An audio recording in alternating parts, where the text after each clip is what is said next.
మోషేసు ఉపవాస ప్రార్థనలో ఉన్నాం కాబట్టి కొన్ని నిమిషాలు 10 ఆజ్ఞల గురించి వివరించుకుందాము. చిన్న ప్రార్థన. పరిశుద్ధుడ మహోన్నతుడమైన దేవాని స్తోత్రం తండ్రి, నీ మాటలు చెప్పడానికి మేము ఏపాటి వారం ప్రభావ దేవ. కొన్ని నిమిషంలో పరిశుద్ధాత్మ తండ్రి మీరే మరుగుపరిచి మీరే మాట్లాడి మహిమ పొందమని వాక్యమని అనుకుంటున్నాం తండ్రి. ఆమేన్. దేవుడు మోషే గారికి 10 ఆజ్ఞలు సేనాయి కొండ మీద ఆయన 40 దినములు కూడా ప్రభుతో దేవునితో ఆయన ముఖాముఖిగా చూస్తూ ఆయన 40 దినములు ఆహారము నీళ్లు లేకపోయినా 40 దినాలు కూడా ప్రభుతో దేవునితో సహవాసం చేస్తూ దేవుడు చెప్పగా చేవరాకుతో 10 ఆజ్ఞలను దేవుడు మోషే గారికి ఇచ్చి ఇశ్రాయేళ్లకు ఆజ్ఞలు లేని కాలంలో ఆజ్ఞలను బోధించమని మోషే గారికి దేవుడు ఇచ్చినట్లుగా చూస్తున్నాం. మొదటి ఆజ్ఞ ఏమిటంటే మరి నిర్గమాకాండం 20వ అధ్యాయము 1వ వచనంలో చూస్తే, నీ దేవుడిని యెహోవాను నేను తప్ప వేరొక దేవుడు నీకు లేడు. పైన ఆకాశం అందే కానీ కింద భూమి అందే కానీ భూమి క్రింద నేల అందే కానీ ముందు దేని రూపమైన విగ్రహమైన నీవు చేసుకునకూడదు, వాటికి సాగిలి పడకూడదు, వాటికి పూజింపకూడదు.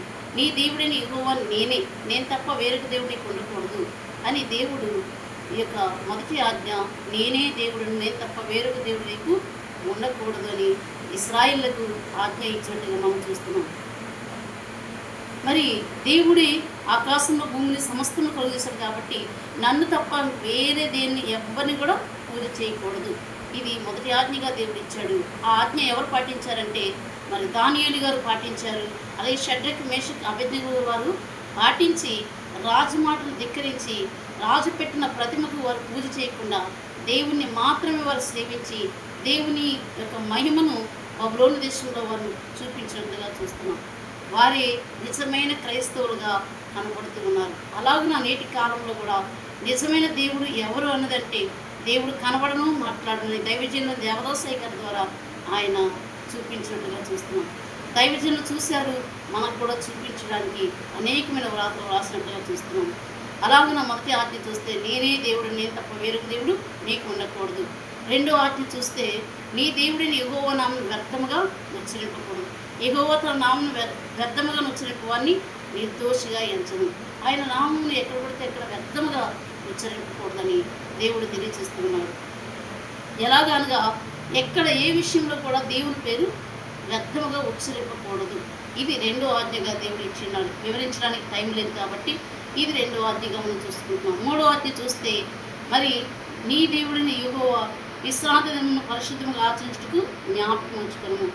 ఈ దేవుడిని యెహోవా 6 దినములు పనిచేసి 7వ దినం విశ్రమించింది. అలాగే విశ్రాంతి దినం అనగా ప్రాముఖ్యమైన దినముగా కనబడుతుంది. ఆ దినమ ఏం చేయాలంటే లోకవార్తలు చెప్పుకోకూడదు, ఆ దినమున విందులు విలాసము చేసుకోకూడదు, అలాగే ఆ దినమున మరి ప్రయాణాలు చేయకూడదు.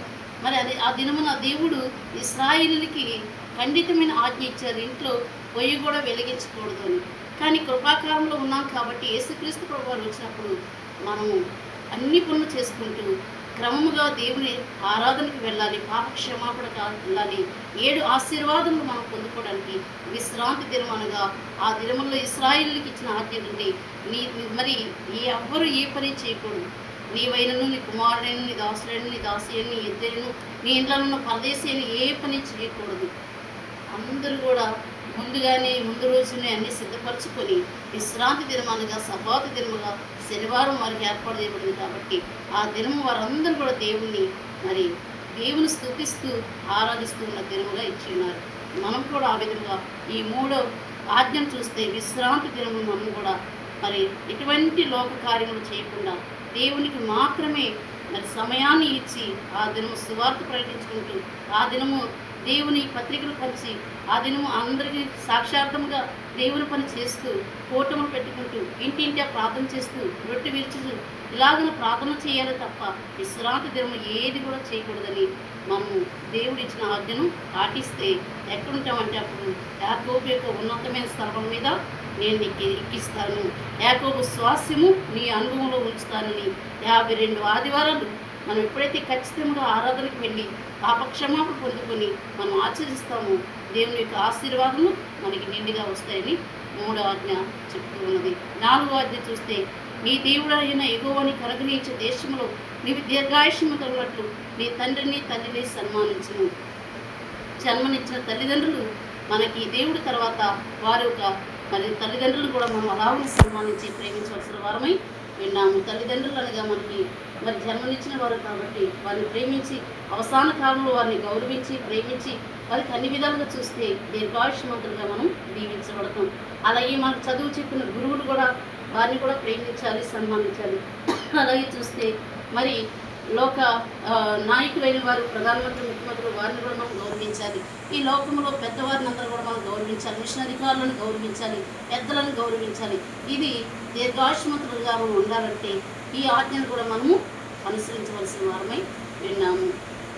మరి ఇంకో ఆజ్ఞ చూస్తే ఈ దేవుడిని మరి వ్యభిచరింపకూడదు, నీ నరహత్య చేయకూడదు. నరహత్య అనగా మనము ఒకరిని చంపితే చేతులతో చంపితే నరహత్య, కానీ నాలుగుతో మనిషిని హృదయాన్ని మనము ఎప్పుడు కూడా గాయపరచకూడదు అనేది ఈ ఆజ్ఞ మనం చూస్తున్నాం. ఒకటి మరి 5వ ఆజ్ఞ చూస్తే నరహత్య చేయకూడదు.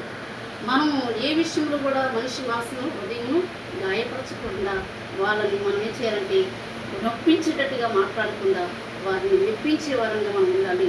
నాలుగుతో ఎటువంటి పాపం చేయకుండా మన నాలుకని స్వాధీనంలో ఉంచుకోవాలి. మన నాలుక ప్రకృతి చక్రములకు శిక్షపెట్టేది కాబట్టి, మన దేహములకి కీడు తెచ్చేది నాలుక కాబట్టి, అటువంటి నాలుకను మనం సాధుపరచుకోవడం దేవుని యొక్క సన్నిధిలో మనం భయభక్తులతో దేవుని మాటలే పలకాలి. కానీ మరి ఎటువంటి మీ నోటిని భూతులైనను సరస్వతులైనను మరి ఎటువంటి పోకిరి మాటలైన మీ నోటి నుండి రానేయకుడి.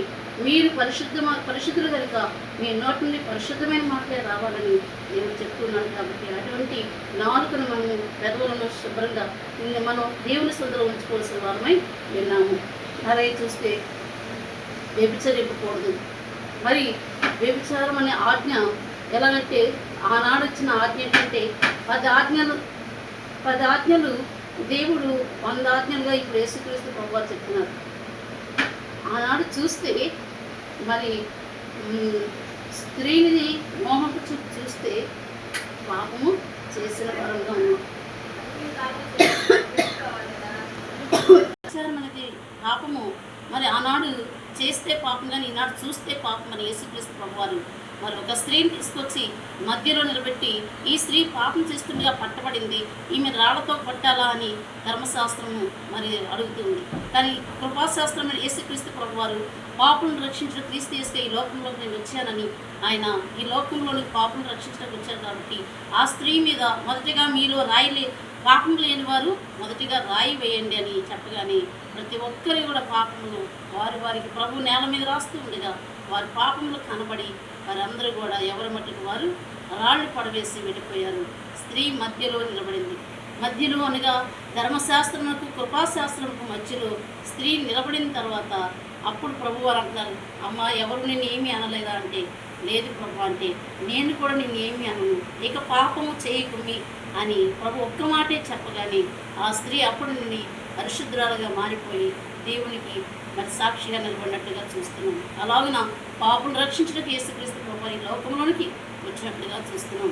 అలాగే చూస్తే దొంగిలకూడదు అనగా ఏమి దొంగిలకూడదంటే దేవునికి ఇవ్వాల్సిన 10వ భాగము దొంగిలకూడదు. దేవునికి ఇవ్వాల్సిన సమయము 2:30 గంటలు దేవుని సమయాన్ని దేవునికి ఇవ్వాలి. అలాగే చూస్తే దేవుని సందులో మనము ఎలాగున దేవుడికి 10వ భాగంగా ఇశ్రాయేలీయులు ఇచ్చి ఉన్నారు, మనం 10వ వంతు దేవునికి ఇచ్చి మనకు వచ్చిన దాంట్లో ప్రభుకు 10వ భాగంగా ఇస్తే దేవుడు అత్యధికంగా మనల్ని ఆశీర్వదిస్తాడు. దొంగిలకూడదు అనగా మలాకీలు అంటున్నారు, నేను ఏ విషయంలో దొంగిలించానుగా 10వ భాగము మీరు దొంగిలిస్తూ ఉన్నారు, నాకు ఇవ్వాల్సింది ఇవ్వడం లేదని. అలాగన చూస్తే మనం దేవునికి ఇవ్వాల్సిన సమయాన్ని దేవునికి ఇవ్వాల్సిన సొమ్ముని దేవునికి ప్రథమంగా మనం ఇస్తే హేబేలు కానుకను ఎలా దేవుడు అంగీకరించాడు, మనం 10వ భాగంలో మన కానుకలు కూడా దేవుడు అలాగే అంగీకరిస్తాడని కృతజ్ఞతతో సంతోషముగా మనం దేవునికి కానుకలు సమర్పించాలి. దేవుడు ఈ 10 ఆజ్ఞలు కూడా దేవుడి 10 ఆజ్ఞలను కూడా దేవుడు మనకి ఇచ్చి ఉన్నట్లుగా మనం చూస్తున్నాం. నీ పొరుగు వేరు మీద అబద్ధ సాక్ష్యం పలకకూడదు, నీ పొరుగు అని ఆశింపకూడదు, నీ పొరుగు అని భార్యని దాసనని ఇద్దరిని దేనిని ఆశింపకూడదు. నీ 10 ఆజ్ఞలు దేవుడు మనందరికీ ఇచ్చినారు. కాబట్టి 10 ఆజ్ఞల ప్రకారంగా జీవించుకోరు మనందరికీ దయచేయను గాక. ఆమేన్. పరిశుద్ధ స్తోత్రం అంతరిస్తుంది. పదార్థాలు మీ మనసు నుంచి జీవించే కృప మీ రాకడికి మమ్మల్ని సిద్ధపరచుమని ఏసునామములో కూర్చున్నాము తండ్రి. ఆమేన్. ఈ వాక్యం మీకు నచ్చినట్లయితే పూర్తిగా వీడియో చూసి లైక్ చేయండి, షేర్ చేయండి, సబ్స్క్రైబ్ చేయండి. మరణాత.